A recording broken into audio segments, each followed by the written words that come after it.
Welcome to another edition of the SprintCarUnlimited.com daily on YouTube. In this episode, we're going to take a look at night one of the DIRTCar Nationals featuring the All-Star Circuit of Champions.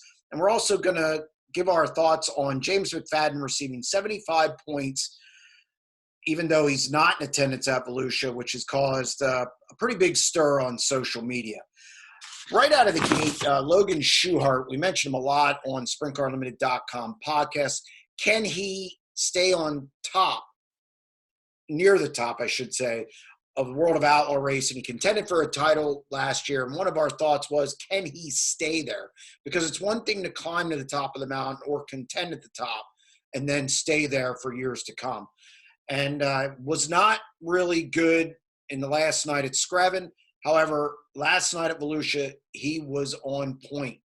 Didn't time well, but came out and charged from 13th to 1st in the A main, passing Brad Sweet and Donnie Schatz, two of the best in history at Volusia, in the last 5 laps to get the win. He took the victory by a little over 2 seconds after taking the lead on lap 23 of 25. So he found something and he charged through the field and was the class of the field at the end. So $6,000 win for Logan Schuchart, and really proves or solidifies himself as a World of Outlaw contender. I know it's only one race, I get that, but still, to come out that strong in the opener sends a pretty big message. It was also his second career All-Star win. His first, ironically, came at Williams Grove in 2012 and was his first career 410 sprint car win.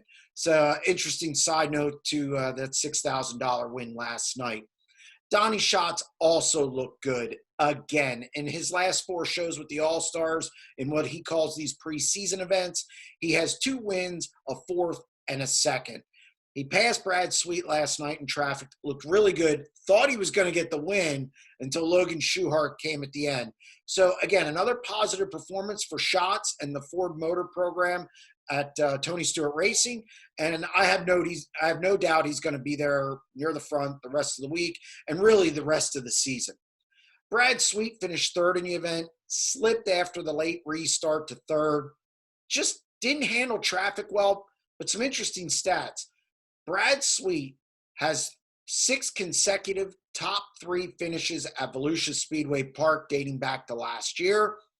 And in his last 9 races at Volusia, he has been in the top 4 of each of those events.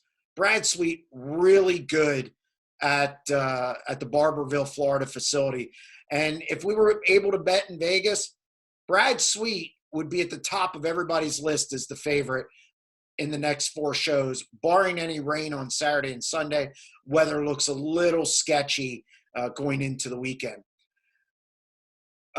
No surprise that David Gravel was 4th. He timed well, solid night. By the way, Logan Schuchart, Schatz, Brad Sweet, and Gravel, the top 4. Is anybody betting against them as the top 4 in the World of Outlaw points? I'm not. More things change, the more they stay the same, in other words. Brent Marks, though, a little surprising, finished 5th. He struggled at Screven. He struggled through some of these early season events, wasn't timing well. He timed 2nd overall last night and looked pretty consistent all night. Finishes 5th in the A main. And look, if he can time well, continue to time well, he's going to be the favorite to win the All-Star Circuit of Champions title. So it's going to be interesting to see what happens the next 4 nights. Before we get out of here, James McFadden. It was announced earlier this week that he's going to be running for World of Outlaw Rookie of the Year honors. He's getting 75 extenuating circumstance points, if that's what you want to call it, even though he's not present at Volusia. This caused quite a stir in the social media world. People agree, people disagree. You know, he shouldn't be given points if he's not there, so on and so forth. It doesn't bother me that much, and here's why. First off, you get 90 show-up points. So if you're there, you're getting 15 more points than him. If you make the A main, you get 102 points. So that's 27 more than McFadden's going to get for each of the first 3 World of Outlaw events. If you make the show in each of those, you're going to be ahead of him by 81 points going into the 4th race of the season. And if James doesn't make that show, You can add 27 more and it becomes 108. Look, if you have an 81-point advantage on somebody and he catches you, you need to look in the mirror and think about what you could have done to not get caught by him in the points. Because 81 points for a World of Outlaw, with the way their point structure is, that's a lot.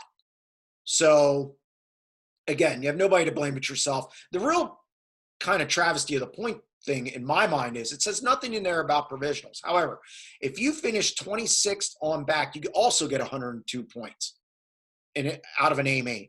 So that tells me that a guy who makes the A main through his heat races excels enough to accomplish something and make a World of Outlaw show, gets the same as a guy who finishes 8th in the B main and gets a provisional. That's a real problem. Well, that's a discussion for another time. That's going to wrap up the SprintCarLimited.com daily. Head over to SprintCarLimited.com for all your sprint car needs. It's $45 for a year, $30 for 6 months, $18 for a 3-month subscription. We'll be back tomorrow. Stay tuned.